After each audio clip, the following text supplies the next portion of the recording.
पात्रता के विकास के लिए पहला सूत्र है उपासना। उपासना का अर्थ है पास बैठना, उपासना का अर्थ है निकट बैठना। उप मतलब पास में, आसन मतलब बैठना। पास बैठने की प्रक्रिया को उपासना कहते हैं। किसके पास बैठना? उसके पास बैठना जिसके पास बैठने से कुछ लाभ मिले।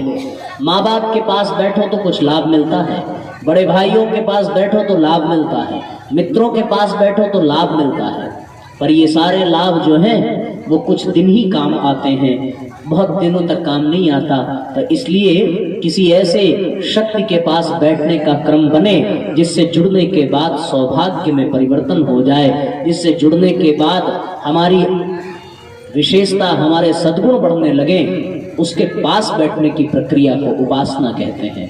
उपासना का मतलब ये है, ईंधन की अपनी कोई पात्रता नहीं होती। ईंधन को जो चाहे वो हाथ लगा दे, जो चाहे वो कहीं से भी उठा करके कहीं भी रख दे, लेकिन जब वही ईंधन आग से जुड़ जाता है, आग के निकट बैठ जाता है, आग के सम्मिलित हो जाता है, तो फिर उस ईंधन को कोई हाथ से छू नहीं पाता, उसको कोई हटा नहीं पाता, उससे लोग बच करके जाते हैं। क्यों? क्योंकि आग से जुड़ जाने के कारण उस ईंधन की पात्रता का विकास हो गया।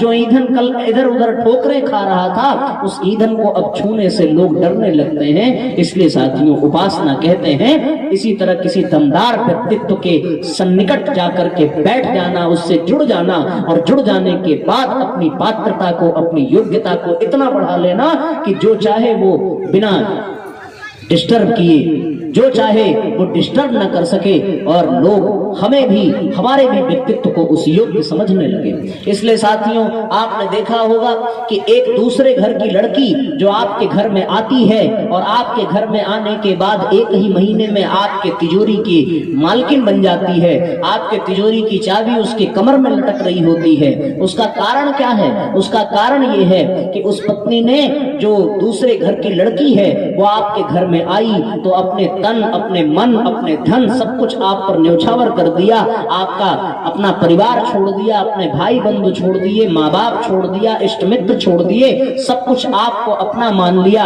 आपके साथ नाता जुड़ा तो वो पत्नी भले अनपढ़ रही हो, पर उसका पति मास्टर है तो वो मास्टराइन बन जाती है। यदि किसी पंडित से शादी हो जाए, एक भी मंत्र भले ना आवे, पर वो पत्नी जो है वो पंडिताइन बन जाती है। यदि डॉक्टर से शादी हो जाए, भले उसको एक भी दवा का नाम न पता चले, पर वो डॉक्टराइन बन जाती है। क्यों भैया? सिर्फ इसलिए क्योंकि उसने एक दमदार आदमी से रिश्ता जोड़ लिया, और साथियों, रिश्ता जोड़ने के बाद उसका परिवर्तन भाग्य का हो जाता है। जो कल एक साधारण कन्या थी, वो आज डॉक्टरी बन गई है, पंडिताइन बन गई, मास्टराइन बन गई, सेठाइन बन गई, और घर की मालकिन बन जाती है। उसका कारण क्या है? कि उसने एक दमदार व्यक्ति से नाता जोड़ लिया। इसलिए साथियों, यदि कोई भी भक्त अपना नाता भगवान से जोड़ ले तो फिर वो शबरी की तरह दमदार हो जाता है, हनुमान की तरह दमदार हो जाता है, वो फिर अर्जुन की तरह कमाल का हो जाता है, वो फिर जटायु की तरह महान बन जाता है। क्यों? क्योंकि उसने अपने आप को भगवान से जोड़ लिया था। आपने देखा साथियों, भैया हमारे कन्हैया जी जो बंशी बजा रहे हैं, ये बंशी कुछ और नहीं है, बांस का एक टुकड़ा है, इसमें 4-6 छेद है, इसका पेट बिल्कुल खोखला है, पर इस बंसी ने क्या किया? इस बंसी ने अपने आप को भैया के ओठों पे समर्पित कर दिया, और उसके बाद भैया ने जो फूंक मारी, वो राग ये बंसी गुनगुनाने लगी। इसलिए साथियों, क्यों? क्योंकि बंसी ने समर्पण कर दिया उनके होठों को, पत्नी ने समर्पण कर दिया पति को, ईंधन ने समर्पण कर दिया अग्नि को। साथियों, भक्त भी जब भगवान को समर्पण कर देता है तो फिर वो उपासना बन जाती है। वही कहते हैं पास बैठना, उसी को कहते हैं उपासना। जब हम पास भगवान के बैठने लगे तो साथियों बात बन जाती है। जो गंगा जल में नाला मिल जाए तो नाला भी गंगा जल बन जाता है।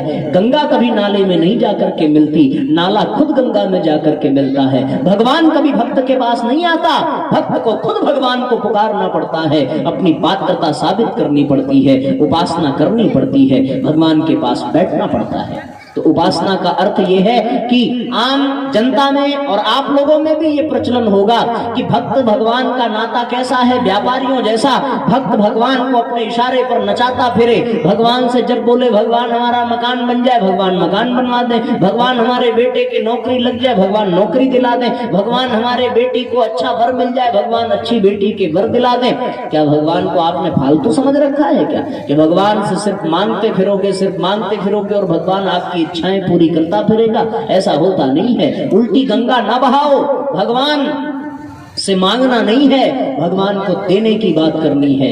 आप भगवान के पूजा करने वाले दो तरह के होते हैं, एक होता है भगवान का पुजारी, एक होता है भगवान का भक्त। भगवान का पुजारी भगवान को कभी नहीं पा सकता और भगवान का भक्त भगवान को तुरंत पा जाता है। पुजारी दिन भर गर्भगृह में मूर्ति के सामने रहता है, लेकिन भगवान का जो भक्त है वो हर प्राणी में भगवान को देखता है, वो मंदिर तक सीमित नहीं रहता। जो पुजारी है वो दिन भर मांगता है और भगवान का जो भक्त है वो मांगता नहीं, वो भगवान को देने की बात करता है। भगवान का पुजारी दिन रात मांगेगा प्रभु ये दो, प्रभु ये दो, लेकिन जो भगवान का भक्त होगा वो मांगेगा नहीं। वो भगवान का भक्त भगवान को देने की बात करता है। शबरी भगवान की पुजारन नहीं, भगवान की भक्ति थी उसके भीतर और उसने भगवान से मांगा नहीं। शबरी जैसी भिल्ली, शबरी जैसी शबर जात में पैदा होने वाली वह कुरूप कन्या, उसने भी भगवान से मांगा नहीं। उसने भी भगवान को झूठे ही सही पर पैर दिए तो। सुदामा ने भी भगवान से कभी मांगा नहीं, उसने भी चावल के 2 मुट्ठी अनाज दिए ही दिए।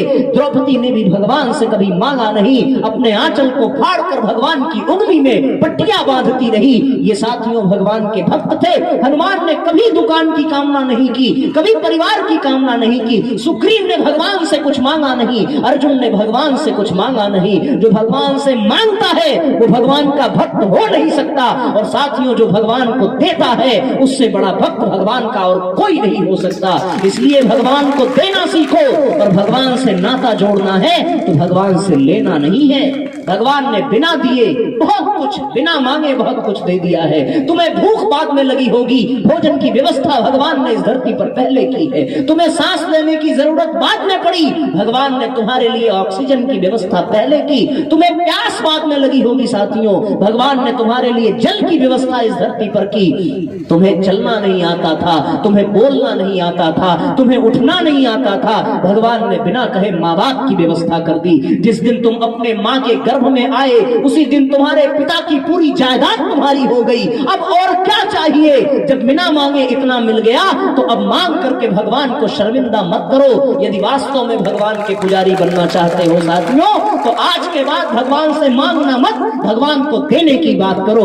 उस तरीके से दो जैसे सुग्रीव ने अपनी जवानी दे दी थी, हनुमान ने अपनी जवानी दे दी थी, शबरी ने अपना जीवन दे दिया था, जटायु ने रावण से युद्ध करके भगवान के साथ रिश्ता निभाया था। इसलिए साथियों आज आवश्यकता है भगवान को देने की, भगवान से लेने की नहीं। भगवान को लेकर के भगवान को शर्मिंदा मत करो, कभी मत करना।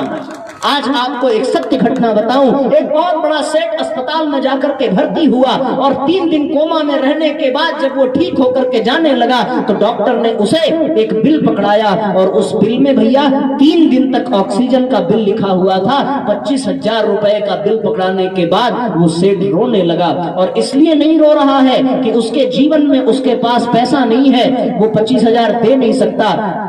डॉक्टर ने पूछा भैया क्यों रोते हो? उन्होंने कहा कि इसलिए मैं नहीं रोता कि मैं 25,000 दे नहीं सकता, बल्कि मैं इसलिए रोता हूँ कि आपने 3 दिन के ऑक्सीजन का इतना बड़ा रकम मांग लिया। जिसने जीवन भर ऑक्सीजन दिया है उसने तो आज तक कभी कुछ नहीं मांगा। क्या हमारी जिम्मेदारी उसके प्रति नहीं बनती? यदि वो 1 मिनट के ऑक्सीजन का हिसाब मांग ले तो साथियों जिंदगी धूपर हो जाएगी। इसलिए भगवान से कामना करो और भगवान से प्रार्थना करो कि हे परमात्मा तेरी मेहरबानी का है बोझ इतना, मैं कर्जा चुकाने के काबिल नहीं हूँ। अभी जो दिया है वही कम नहीं है, मैं बोझा उठाने के काबिल नहीं हूँ। इसलिए साथियों इस गीत के भाव को सुनिए, गुनगुनाइए और भगवान से प्रार्थना करिए। तेरी मेहरबानी का है बोझ इतना, मैं कर्जा चुकाने के काबिल नहीं हूँ।